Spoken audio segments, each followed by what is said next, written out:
Titimusan na natin ang sinukmani ni Mamang.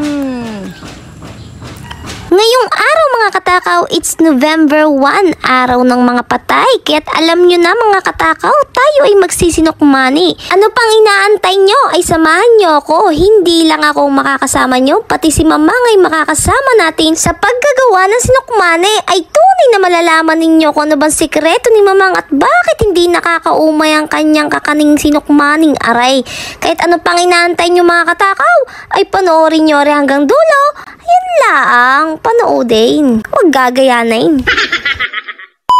Maaga pa lang ay nakapanungkit na at nakapagtalop na nitong niyog na ating gagatain na gagamitin natin sa sinukmanay. Siyempre ako'y makiki-extra muna din kunwari ako'y nagbiyak na rin, nagmamaranong nang matapos naming mabiyak ari lahat ay tara na at ating kakayuri na rin ng mga gataan na. May kwento ko lang sa inyo ay taon-taon namin na rin ginagawa sa tuwing araw ng undas ay talaga kaming pandali at tulong-tulong sa paggagawa ng sinukmanay.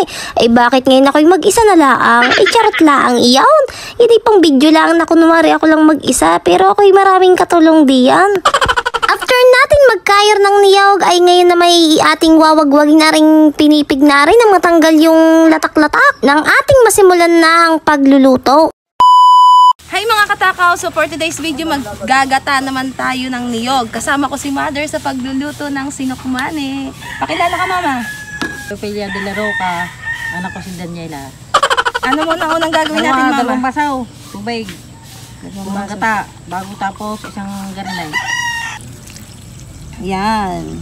Dapat ang inilalagay, maligamgam. 2 basong tubig. Tapos, yan. lalamasin na. Lalamasin na. Ito muna daw ay lalamasin. Ganito maglalamas. Gam, sumigay. Mama, parang kakaunti ang ating tubig. Hindi, yan pagkakawa na ng sa ibabaw, yung santan. Unang ano ta? Oo. Ito yung sinatawag na unang gata. Kinukuha gata. natin, unang gata. Yung pa ni Mother. Dahil sobrang dami naming sapal ay niyog. Sapal nga tawag din.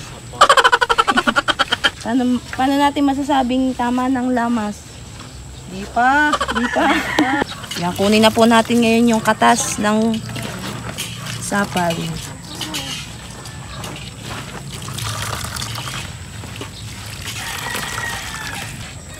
Sasalain na po natin yung gata. Unang gata.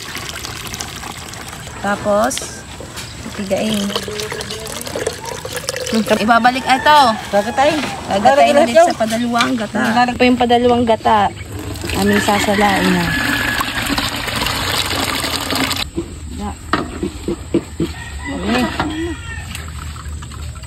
Okay.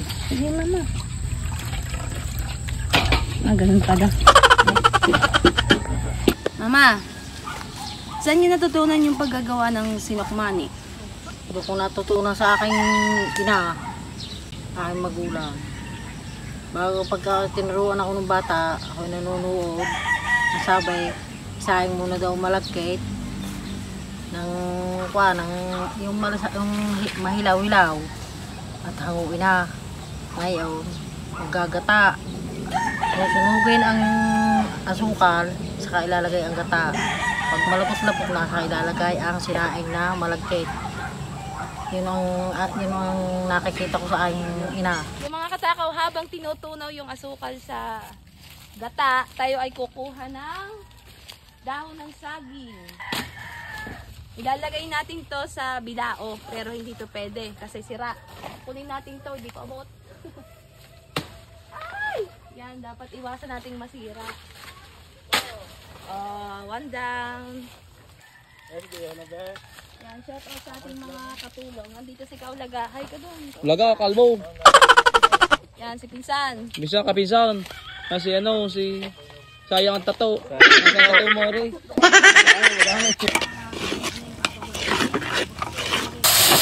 Andan!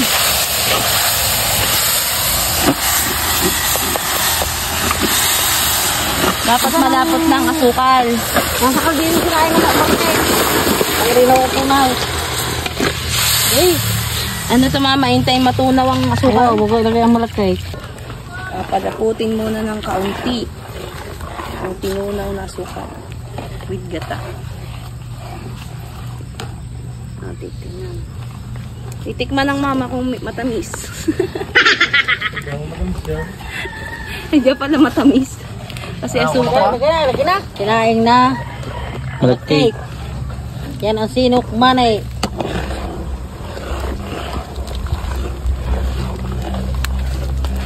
Ay ko. Nagdudurugin. Wala dapat.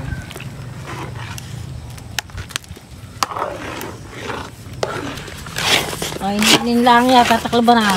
Bawasin ang kwan. Ang Apoy. Apoy. Bawasan ng apoy. at inag-iini na. Oh, taklo ba na? May tataklo ba ng dahon? Para main-in. Ang kwan mamaya ulit babalik ta rin pagka main-in. Tatakloban ng main-in at matutong. Yan na, titimosan natin itong totong. Lagyan mo dahon.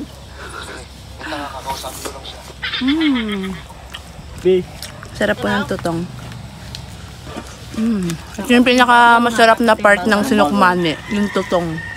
Nang matapos maluto nga yung malagkit na kanin ng sinukmane, ay isinunod naman aring sinatawag nilang santan, kumbaga yung pinakasos ng sinukmane na ibinapatong sa ibabaw. At sa mga oras na ito ay buntika na nga masunog ang asukal dahil sa sobrang lakas ng apoy. At kapag medyo nagbabagkat-bagkat na yung asukal ay saka mo ibubuhos yung unang gata kung tinatawag. Hanggang sa maantay mo na lang siyang matunaw at mag-criminalize. Ano daw? Criminalize?